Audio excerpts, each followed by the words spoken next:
सकल गुण निधान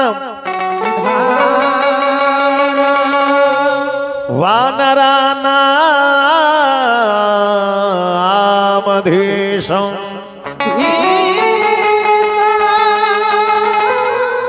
रघुपति प्रिय भगतम बात जातम नमामि। प्रेम से बोले पवन पुत्र हनुमान जी महाराज की। गुरुर् ब्रह्मा गुरुर्विष्णु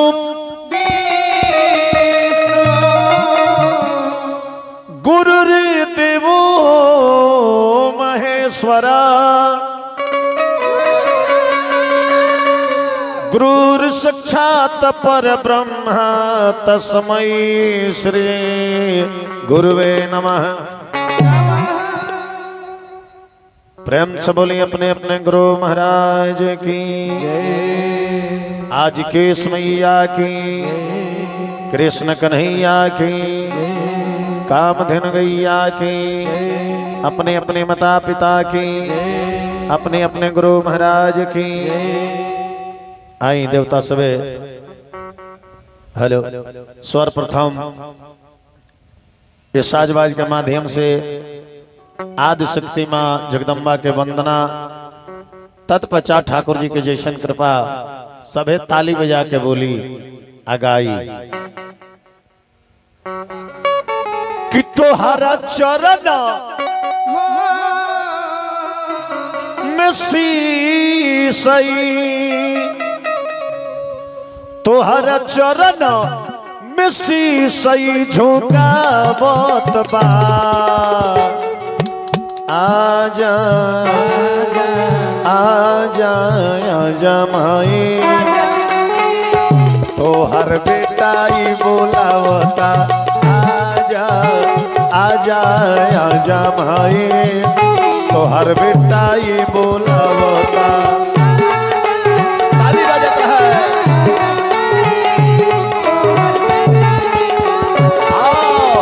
आजा आजा आजा माई, तोहर बेटाई बोलावता।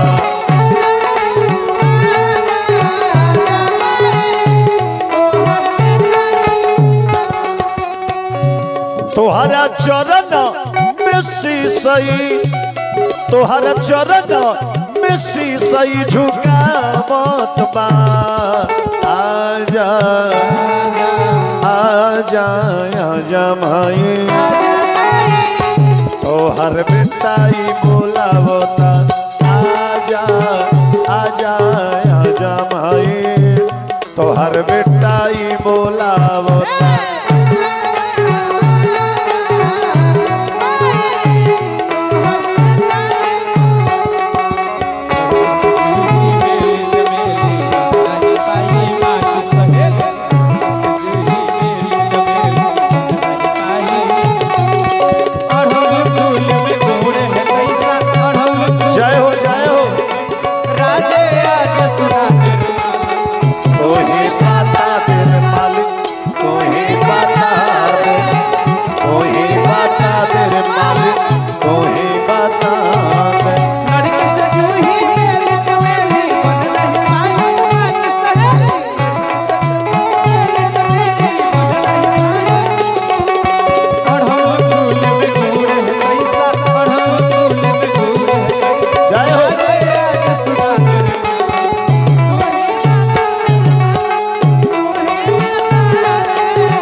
भक्त लिखे हे माँ, अरे पढ़नी न लिखनी न चले जाने डरे।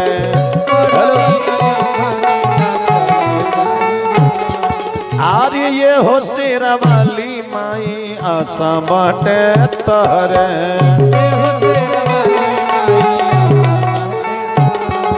आरी पढ़नी न लिखनी न चल जाने डहर एहो सिरा वाली माई आशा बाटे तोहर तोहर मर्जी यार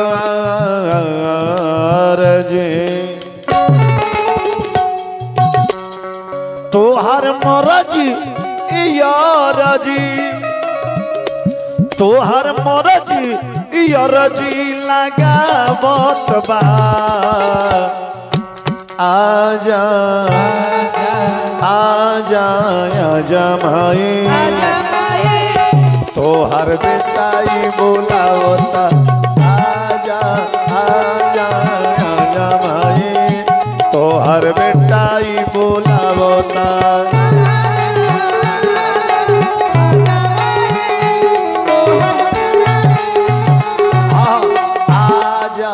आजा आजा माई तोहर बेटाई मोहना मोता आजा आजा आजा माई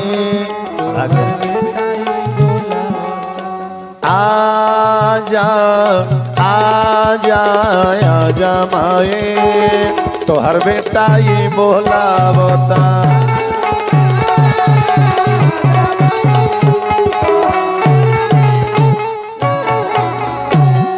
प्रेम से बोले सच्चे दरबार की आज के समैया की कृष्ण कन्हैया की कामधेनु गैया की अपने अपने माता पिता की अपने अपने गुरु महाराज की आई देवता सबे कुछ लोग आ गई कुछ लोग आवता आ कुछ लोग अभी आवे अला बा हमनिए के कुछ गाल हनी सन कुछ गावता नहीं सा कुछ अभी गाय जा present tense past tense future tense दोनों ही जा विराजमान बना बबुआ आई 2 मिनट भागवत नाम संकीर्तन तत्पश्चात ठाकुर जी के जैसन कृपा सभे ताली बजा के बोली गोविंद मेरो है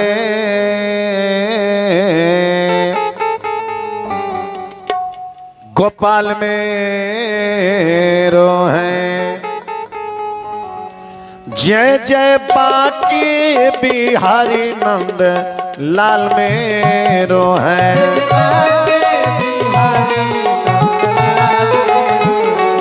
जय जय बाकी बिहारी नंद लाल मेरो है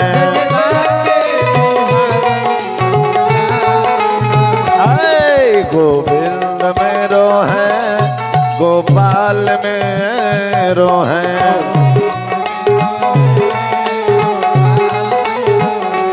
जय जय बाकी बिहारी नंद लाल मेरो है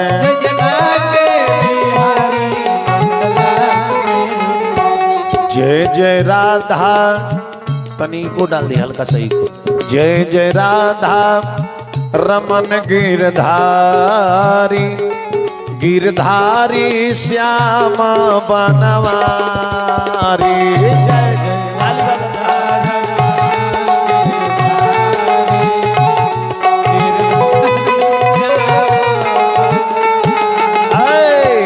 जय जय राधा रमन गिरधारी गिरधारी श्याम बनवारी जय जय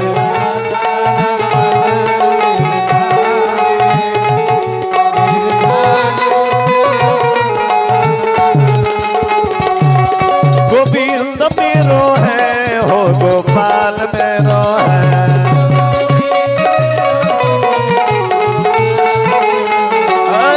गोविंद मेरो है गोपाल मेरो है गोविंद मेरो है गोपाल मेरो है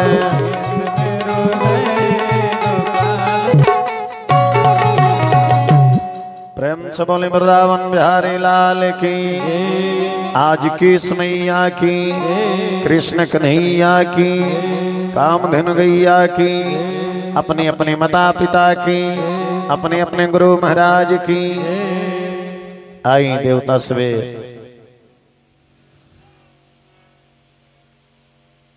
आज कथा के तीसरा दिवस से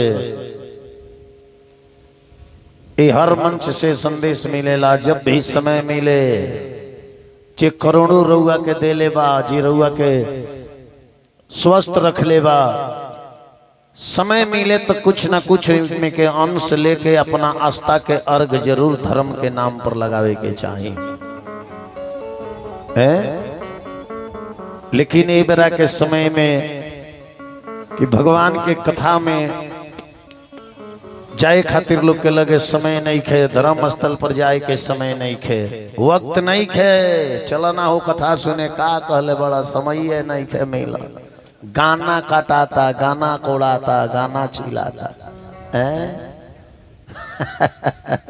उ तो जिंदगी भर कटैबे करी, जब ले सांस रही तब ले छोड़ी। लेकिन जो वक्त आप निकाल करके आस्था के नाम पर भगवान के दरबार में जाते हैं, वही वक्त आपके बुरा वक्त पर काम आता है। हेलो, तनी कम कर दे, हल्का सा टोन बना दे, विचार करिए। एगो राजा के मन में शंका हो गई कि इस दुनिया में भगवान है कि नहीं है। उनके मन में शंका हो गया कि इस दुनिया में भगवान है कि नहीं है। तनिया सौरी कहूँगा, ढेर सारा होगा। तो वो दुनिया के सारे महात्माओं से पूछे कि बताइए भगवान अगर है तो दिखाई क्यों नहीं पड़ते हैं, और भगवान करते क्या हैं। ध्यान दीजिएगा, भगवान करते क्या है, आप भगवान है कि नहीं है। तीन गो प्रश्न रहे। कौन कौन प्रश्न? पहला प्रश्न कि भगवान है कि नहीं है, दूसरा प्रश्न कि भगवान है तो दिखाई क्यों नहीं पड़ते हैं, और तीसरा का प्रश्न कि भगवान करते क्या है, करते क्या है। वो सारे महात्माओं से पूछे लेकिन उनको कोई इसका जवाब दे नहीं पाया। महात्मा किसे कहते हैं? जो माया में रहते हुए इस माया से परे हो करके और इस आत्मा को परमात्मा से जोड़ने का प्रयास करता है, उसे ही महात्मा कहते हैं। ये नाम जो है, ये नाम तो एक पहचान के लिए रखा गया। ये हलचल बाबा हुए, हई कन्हैया बाबा हुए, और झूना बाबा हुए, हई झुनझुना बाबा हुए, मने एगो पहचान खातिर रखल बा। लेकिन हमारा वो नाम नहीं है, ये शरीर भी मेरा नहीं है। मैं तो एक आत्मा हूं, इस घर में रह रहा हूं। समय आएगा तो ये शरीर भी धीरे धीरे मेरा साथ छोड़ते जाएगा। जब सब मेरा साथ छोड़ देंगे तो हम भी इस शरीर का साथ छोड़ देंगे। जब आप अपने को शरीर मानते हैं तो ये शरीर भी आपका नहीं है। समय के अनुसार अखियों भी साथ छोड़े लगेला, कनो भी साथ छोड़े लगेला। जैसे हमार तबला आला बा, तेरे अली पूछे सब्जी दी तो कहले आय, तो जब देखावल जाला सब्जी तब मुड़ी ढुलावे कि ना होके तो तनी दियाइए जा। तो कुछ आदमी देखे ले तब बुझे ले, आ कुछ आदमी शब्द सुन के जाने ले, आ कुछ आदमी अनुभव से बुझ जाले, अनुभव से। तो वो राजा से केहू ये बात के जवाब ना दिहल। तो एगो महात्मा भेटैले, जय सीताराम, एगो महात्मा भेटैले। वो महात्मा से राजा प्रश्न कैले कि आप बताइए भगवान इस दुनिया में है कि नहीं है। आप भगवान है तो अनेक है कि एक है, और भगवान करते क्या है, वो दिखाई क्यों नहीं पड़ते हैं। तो ये सारा प्रश्न के जवाब साधु बाबा कहले कि सुनाइएगा थोड़े दिया, ये तो उदंडता के प्रश्न हो गए। तू बड़ा हाथी पर, हम बानी नीचे। तो कथा वक्ता के, कथावाचक वक्ता के भावना भई कि कथावाचक होके नीचे, आ श्रोता होके हाथी के ऊपर छत पर। तो कथा का भाव नहीं हुआ। कथा श्रवण करना है तो हमको विश्राम कराइए, कहीं रुकवाइए, और मैं बताऊंगा कि भगवान है कि नहीं है। भगवान है तो एक है कि अनेक हैं, और भगवान करते क्या है। समय आइल, राजा ले गईले अपना यहाँ बगीचा में बैठौले, बाबा के जलपान नाश्ता करौले। तब कहले बाबा हमारा प्रश्न के जवाब दी। साधु बाबा कहले कि प्रश्न के जवाब खाली तोरे से दी कि तू चाहत रहे कि हम गांव भर के लोग के बात सुना दी, कि गांव के लोग भी जान जाओ भगवान है तो कि नहीं है तो दिखाई क्यों नहीं पड़ते हैं, और भगवान एक है कि अनेक, और भगवान करते क्या है। तो कहले कि ठीक बाबा पूरा राज्य के सुना दी रहुआ। तो कहले कि एक दिन कथा के पंडाल लगाओ। कहले जे महाराज पूरा राज्य जुटावे में तो कम से कम 10 दिन के समय लग जाए। तो कहले ठीक बा 10 दिन हमें ही जा आराम से आनंद से रहता नहीं, तू व्यवस्था कर, सूचना दो, नगारा बजाव, एकदम पोस्टर छपवा दो कि हाँ एगो बाबा आई बड़े हमारा प्रश्न के जवाब दिए। सारा लोग के 10 दिन में राजा जुटवले। तले उतने दिन में साधु बाबा एगो किसान के मित्र बना ले, किसान के संगतिया बना ले। कहले कि सुना तारा से एगो बात कहता नहीं, तू तो मित्र हो गई लो, लेकिन तू आज से एगो तारा से बात कहे के चाहता नहीं। किसान कहले जे का कहे के चाहता नहीं। साधु बाबा से किसान कहले का कहे के चाहता नहीं। कहले कि आज ना काल बताए। फिर काल समय भइल तो किसान कहले जे बताई। तो फिर साधु बाबा कहले आज ना काल बताए। फिर किसान गई कहले कि महाराज तीसरा दिन हो गई बताई। तो कहले आज ना काल बताए।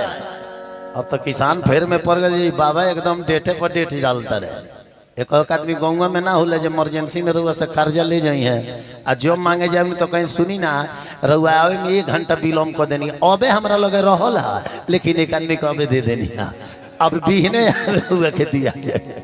विचार करिए एक आदमी होले। तब चौथा दिन साधु बाबा वो किसान से कहले, चौथा दिन ध्यान दे के सुनो, चौथा दिन साधु बाबा किसान से कहले कि तारे समी है कहे के चाहत रही हा कि तू महात्मा हो जा, तू महात्मा हो जा। अब किसान कहले बन गइल काम यही खातिर 4 दिन से रहुआ ढकेलत रहनी हमरा के। हतना खेत बा, हतना खेती बा, हतना कुली जान जंजाल बा, हम महात्मा बन जाए। 4-4 गो बाल बच्चा बढ़ जा, घरे लोग भाई देख रेख के करी। साधु बाबा कहले कि तारे के महात्मा हम होखे के नहीं की कहो, महात्मा बने के कहतनी। बने के, बन जाना और हो जाना में अंतर होता है। तारा के बने के कहतनी कि एक दिन खातिर महात्मा बन जा, हो जा तारा के नहीं की कह, बन जा, काम बा एगो। तो कहले जी ठीक बा। तो कहले जी हमार जवन साधु के ड्रेस बा तू पहन लो, अब बनावटी दाढ़ी झूठा कुली लगा लो आ चल के हो बगीचा में बैठ, आपन ड्रेस दे दो हमरा के, आपन लिबास जौन बा है वस्त्र हमरा के दे दो। तब साधु बाबा का ड्रेस उ मूर्ख किसान जे एको अक्षर पढ़ल ना उ पहन लहले, आ साधु बाबा किसान के ड्रेस पहन लहले। 10वां दिन पूजल, राजा दिडोला दिवले, पूरा प्रजा वो बगीचा में इकट्ठा हो गई। सिंहासन लागल ऊंचा, राजा वो सिंहासन पर बैठल बड़े। आई साधु बाबा किसान के रूप में रहले। साधु बाबा का कहले जे जिन किसान के साथ महात्मा बनौले रहे, कहले जे तू जाके हो जा कुश के चटाई पर बैठ जा, हमारा जगह पर तू बैठ। किसान कहले जे हमारा का बैठावो तनी, आ राजवा धाई धाई पूछी या कहीं हमरा लूर ना आई तब तो डायरेक्ट फांसीए पर चढ़े के बे। रउआ तो महात्मा हमरा के बना के बुझा तक खातरा मुड़ी पर नचावे वाला भाई। कहले जे ना भाई तू बैठा ना, राजा पूछिए तो तार बगलवे में न रहे, जवाब हमरा देवे के बाद, जवाब हमरा देवे के बाद। तब आ किसान जाके बगल में बैठ गई। महात्मा के कुर्सी पर बैठल बड़े, करेजा धक धकाता। आ तब किसान कहले कि हम महाराज का पूछे के बा, महात्मा जी से पूछल जाओ। महात्मा जी से न तो महात्मा जी के करेजा धक धकाता जे बाबा कुछ बतौलहू नहीं खन हमरा के जे हई जवाब दियो। आ एक बार फोटा पर चढ़ा देले बड़े, अब देखो तनी कि जान रहे लगी जाला। तो वो महात्मा जी के सिखौले रहले, जिन महात्मा रहले वो किसान के सिखौले रहे, जौन किसान साधु बन के बैठे रहे। कहले कि तू इतने बात कहिए, जब तक राजा तरह से प्रश्न करी है नो तो तू जवाब मन दियो, खाली के दे महाराज ए प्रश्न के जवाब तो हमार नौकर है एगो किसान बता सकता। किसान और महात्मा जी किसान बन के बैठा रहे। राजा पूछले बताइए इस दुनिया में भगवान एक है कि अनेक है? भगवान एक है कि अनेक है? तो जिन किसान साधु बन के बैठा रहे कहले कि बे महाराज एक कुली प्रश्न के जवाब हमारा से का पूछता नहीं रहुआ, एक कुली के जवाब तो हमारा चेला किसान बता दे। किसान अब राजा चौंकले भाई साधु बाबा के चेला किसान बताइए।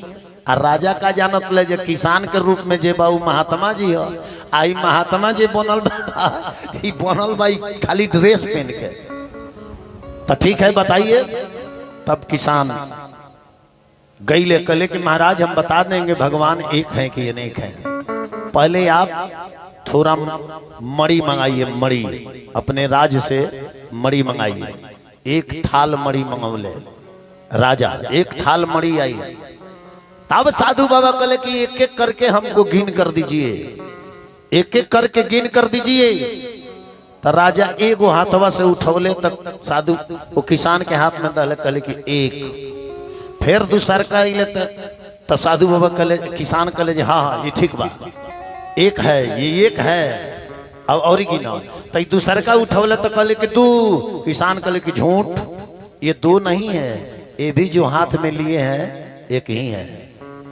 एगो धो दहले कहले कि एक, आ फिर हाथों में लेके कहते रे दू, कहले कि नहीं ये भी एक ही है, क्योंकि एक ही एक जोड़ते अनेक होता है। एक ही एक जोड़िएगा तो अनेक होगा। जैसे एक में एक जोड़ते हैं तो दो कहते हैं, लेकिन एक में एक नहीं जोड़िएगा तो दो नहीं होगा। दो में एक नहीं जोड़िएगा तो तीन नहीं होगा। तीन में एक नहीं जोड़िएगा तो चार नहीं होगा। चार में एक नहीं जोड़िएगा तो पांच नहीं होगा। पांच में एक नहीं जोड़िएगा तो छह नहीं होगा। छह में एक नहीं जोड़िएगा तो सात नहीं होगा। सात में एक नहीं जोड़िएगा तो आठ नहीं होगा। आठ में एक नहीं जोड़िएगा तो नौ नहीं होगा। तो ये एक ही है, एक ही है। इस संसार में परमात्मा एक ही है, लेकिन आपको भ्रम में डाल दिया गया है कि परमात्मा अनेक है। ये है एक ही, लेकिन हमारे आपके देखने का नजरिया अलग अलग है। हमारे और आपके देखने का नजरिया एक ही है, इसलिए परमात्मा एक ही है। आप में भी निवास है, मेरे में भी निवास है। लेकिन आप तो अपने शरीर को समझ लिए कि ये मेरा है, लेकिन नहीं, ये नश्वर है। लेकिन आप में रहने वाला परमात्मा एक ही है, एक ही है, एक ही है रहने वाला परमात्मा। राजा हाथ जोड़ ले कले महाराज धन्य जवाब। तो ठीक बा, जब एक ही है तो दिखाई क्यों नहीं पड़ते हैं? दिखाई क्यों नहीं पड़ते हैं? किसान कले महाराज हमारा के पहले कुछ जलपान मंगाई, जलपान। राजा का कहले जे एक कमंडल दूध मंगौले, दूध दहले वो किसान के। किसान लेके दूधवा में अंगुरी नचावत रहे। राजा कहले कि महाराज जल्दी आई दूधवा पी, हमारा प्रश्न के जवाब दी। में टकटूरत कौन ची मानी? रुआ के हम दूध पिए कनु देनी है कि में हाथ लगा के हिड़ोड़े के देनी है? वो किसान कहले कि ना महाराज राजा, हम दूध पिए खातिर ना मंगौनी है। ये दूधवा में घीवा खोजता नहीं जे केने बा, वो घीवा खोजता नहीं। ये दूधवा में जे बा केने जे हम घीवा निकाल के खाई। राजा कहले कि आप भी मूर्ख हैं। अरे ये दूध में घी है, लेकिन इस तरह थोड़ी मिलेगा, इस तरह दिखाई थोड़ी पड़ेगा। इस दूध को दही जमाना पड़ेगा, रही से मंथना पड़ेगा, तब न इसमें से घी निकलेगा। तो कहले किसान की राजा इसी तरह परमात्मा आपके अंदर ही है, लेकिन 7 रूपी आंच पर चढ़ा करके इसको पकाइएगा तो ये धर्म रूपी दही होगा। तब अपने तपस्या रूपी रही से मंथन कीजिएगा, तब आपके अंदर से परमात्मा निकल करके आपके सन्मुख चले आएंगे। राजा के यही प्रश्न के जवाब मिल गए। ध्यान देवे। इसलिए तब पूछले कि भगवान करते क्या है? तो किसान कहले जी ना बताए। अब रउआ उतर के आई नीचे, हमारा के चले दी सिंहासन पर, काहे कि अब एक असली जवाब आवे अलावा। तो जो इतना आपके प्रश्न का जवाब दे दिया, उसको थोड़ा देर के लिए सिंहासन पर बिठाइए। तो राजा बैठा दले वो ज्ञानी के, किसान के। कहा? आ तो सिंहासन पर आ राजा बैठ गए नीचे। तब कले जी हाथ जोड़िए और बैठिए, मैं बताता हूं कि भगवान करते क्या है।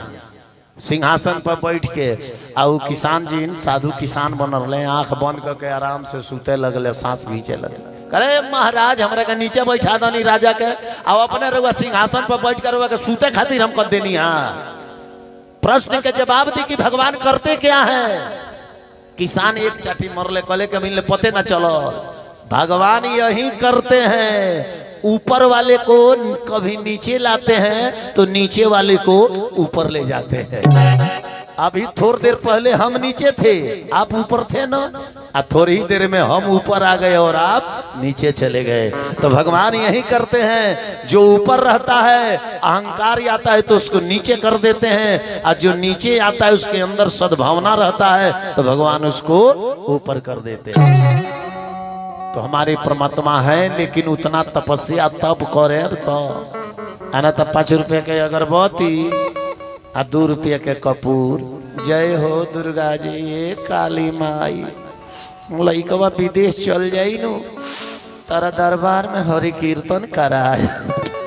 दुर्गो जी के घूस दिखावल जाता कि लइका विदेश चल जाई, लाख रुपया का महीना भेजी तो 25,000 खर्चा करके हर कीर्तन कर रही है रे। विचार कर, देवियों देवता के लोग घूस दिखावता। ऐसे जले मन वचन कर्म, कथा में या पूजा में मन वचन कर्म जले एक ना हुई तले राउर भक्ति सफल नहीं खे। आ यही के ऊपर हम कथा सुनाई कि कोनो जरूरी नहीं खे कि राउर लाज बचावे, राउर मान सम्मान बचावे। भगवान शंख चक्र पद्म गदा ही लेके आई हैं। राउर मर्यादा रखे, भगवान चोरू बन के आ सकता है, चोरू बन के आ जाइए। भगवान राउर मदद करे, भिखारियों बन के आ जाइए। भगवान राउर मदद करे, डॉक्टरों बन के आ जाइए। कोनो जरूरी नहीं है शंख चक्र पद्म गदा लेके आओ। न तो कलयुग में इतना हार्ट के मरीज बड़े, जहाँ शंख चक्र पद्म गदा लेके अइले एक बेर देखिए दर्शन के पहले ही भग दे मुंह बवा जाए। भगवान ना जाने किस रूप में मिल जाए भगवान। तो ऐसे मन कर्म वचन तीनों एक रखे के पड़ेला। आई ए भजन के तनी हकीकत से सुनल जाओ। कोनो भी बात होला ओकरे के बड़ी ध्यान से सुन के समझल जाला। कथा को मनोरंजन के दृष्टि से ना देखल जाला।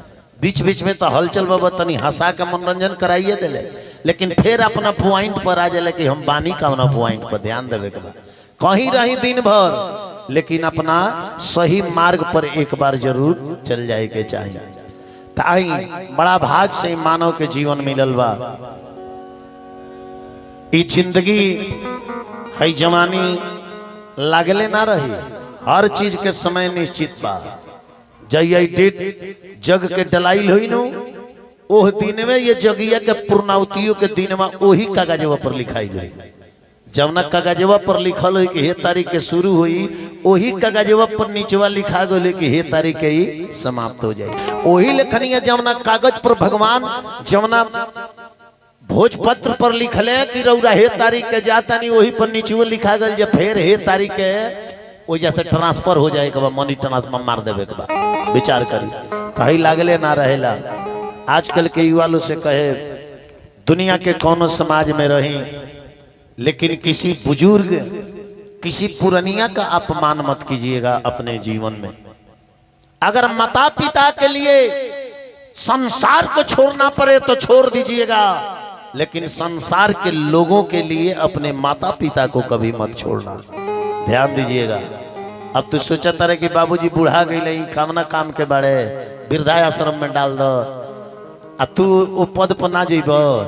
बुढ़ारी एक ऐसा कड़वा सच है कि सबको एक ना एक दिन मंजूर करना पड़ता है। मंजूर विचार कर बबुआ। अरे तजहिया मार दी, अरे हई जवनिया रिजाए, डिजाइन खराब हो जाए। जहिया मार दी जवनिया रिजाए, हो जहिया मार दी जवानिया रिजाए दिल खराब हो जाए जहिया मार दी जवानिया रिजाए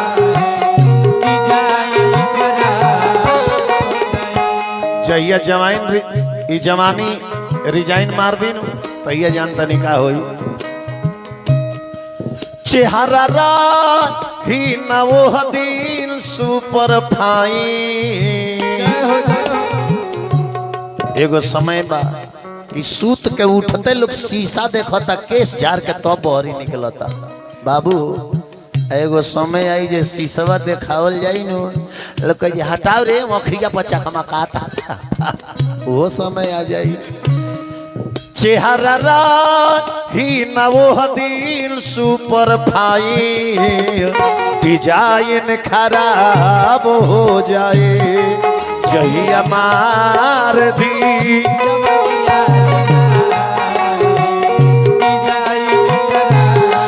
ताली बजा हो जहिया मार दी जवानिया रिजाए डिजाइन खराब हो जाए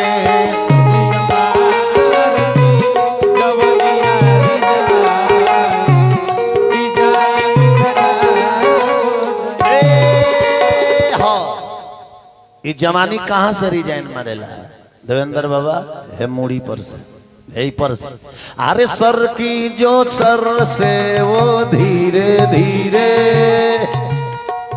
पागल हुआ रे मैं धीरे धीरे पहले मुड़ी में के बाल पाके लगी तो इंसान एक करी का पेंट मारे लगेला भगवान कनी जो बुढ़ारी छिपावता एक जैसे सरगी कानवा से कम सुनाए लगी इंसान में सुनाए वाला मशीन लगा लेला भगवान कनी जो अभिनो बुढ़ारी छिपावता आँखिया पर आई ले तो आँखिया से धुधुरा लौके लगी इंसान साइंस के सहारा लेके आँख के ऑपरेशन करा लेला भगवान कनी जो अभिनो छुपावता बस यही पर से लाई ले तो मुँहवा में के दांतवा फाइनल कर दिले चौकट साफ अब इंसान साइंस के सहारा ले लेते में दांत लगवा लेला बनावटी भगवान कनी जी अभिन बुढ़ारी छिपावता बस यही पर से आइले भगवान डाणावा पर टप दे निहुरा के लाठी धरा दिले कहले चलो अब कौना डॉक्टर के लगे चलो ऐसे हम कहले अरे टूट जाई दांत चाम झूल जाई गाल के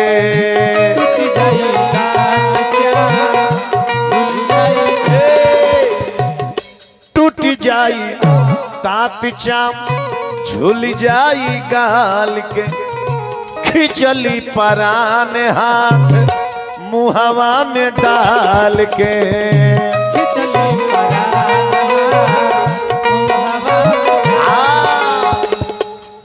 आज जवानी बनल बा ते पर फेशियल क्रीम पर क्रीम लागता आज जब मुहवा के दांतवा टूट जाई नु आ तब यही में क्रीम लगावल जाई नु तो बुझाई जब मैदा के आटा सनाता है मैदा के आटा हरे टूट जाई दांत चाम झूली जाई गाल के खिचली परान हाथ मुहवा में डाल के काम आई है ना साढ़ू सढ़ुआए काम आई है ना साढ़ू सढ़ुआए डिजाइन खराब हो जाए जहिया मार दी जवानिया रिजाए ओ जहिया मार दी जवानिया रिजाए डिजाइन खराब हो जाए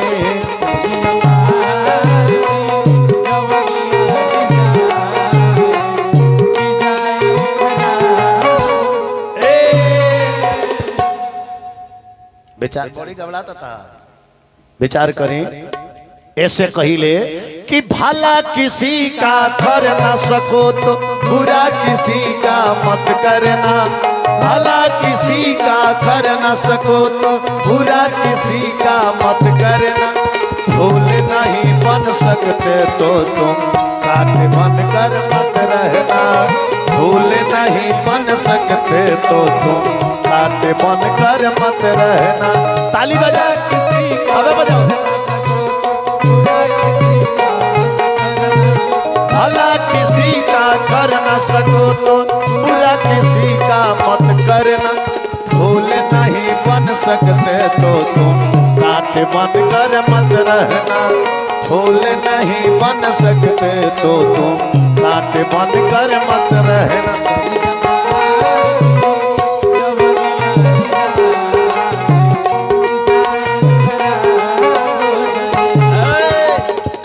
इतना लोग बैठल बा, बहुत लोग घमंड में कहेला भाई हमारा चिंता में का बा, हमारा कुछ होई आ होखबो करी त मामूली पैसा बा। लइका हमार कुल विदेश रहेले सो दिल्ली बॉम्बे ले जाके इलाज करा दिए सो।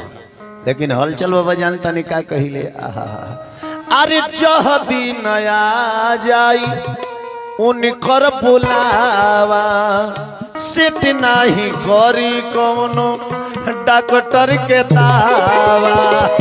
जह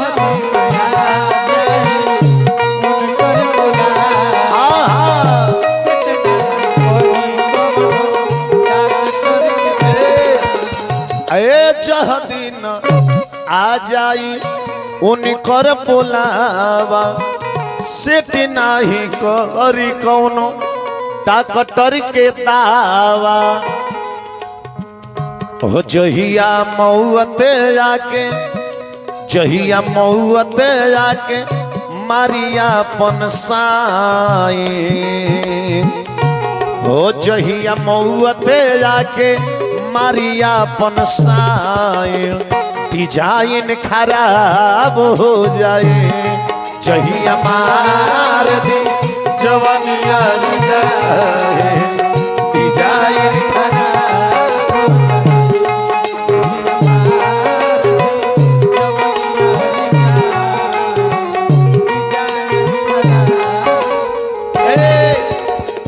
यही सब कहिले हमार बात रहुआ अपना दिल में धले। जौन चीज ए दुनिया से लेके नइखे जाए के ओकरा खातिर केहू से चोरी मत करब, केहू से बेईमानी मत करब, धोखा मत करब। जीवन चलावे खातिर धन के जरूरी बात तो सात्विक धन कमाई। प्रभु ऐसा दीजिए जामे कुटुंब समाए, मैं भी भूखा न रहूं साधु न भूखा। ध्यान दी कि अभिनो से सोचा तनी मुअला के बाद के अन धन दौलत ले जइब न लाद के। अभिनो से सोचा तनी मुअला के बाद के अन धन दौलत ले जइब न। अभिनो से सोचा तनी मुअला के बाद के अन धन दौलत ले जइब न लाद के। हलचल बाबा भजन गौले भेरी फाइन। वेरी फाइन बुझल बाबू। हो हलचल बाबा भजन गौले भेरी फाइन। डिजाइन खराब हो जाए जहिया मार दी जवानिया रिजाए। जहिया मार दी जवानिया रिजाए। डिजाइन खराब हो जाए जवानिया रिजाए। डिजाइन खराब हो जाए। एगो ऐसन बा जे पद प्रतिष्ठा ना चिनेला कि राष्ट्रपति हूँ उन्हीं के छोड़ दा, प्रधानमंत्री हूँ छोड़ दा। ना ना ना ना ये आ जाई तो ले जाइबे करी। हो चाहे प्रधान जी हो खास, चाहे प्रधान डिजाइन खराब हो जाए। हो चाहे मुखिया हो खास, चाहे मुखिया डिजाइन खराब हो जाए। हो चाहे ठाकुर हो खास, चाहे ठाकुर डिजाइन खराब हो जाए। हो चाहे पंडित जी हो खास, चाहे पंडिताई डिजाइन खराब हो जाए। हो चाहे साउंड वाला, चाहे सौंदिया डिजाइन खराब हो जाए। हो चाहे गिरी जी होखी, चाहे गिरी हकीकत बा, डिजाइन खराब हो जाए। हो चाहे हो बेंजू वाला, चाहे बेंजू डिजाइन खराब हो जाए। चाहे हई तबला वाला, चाहे तबला डिजाइन खराब हो जाए। चाहे हमर चेला हो खस, चाहे चिल्लाई डिजाइन खराब हो जाए। चाहे गुरुजी हो कि चाहे गुरुआ डिजाइन खराब हो जाए। चाहिए मार दी जवनिया रिसाए, डिजाइन खराब हो जाए।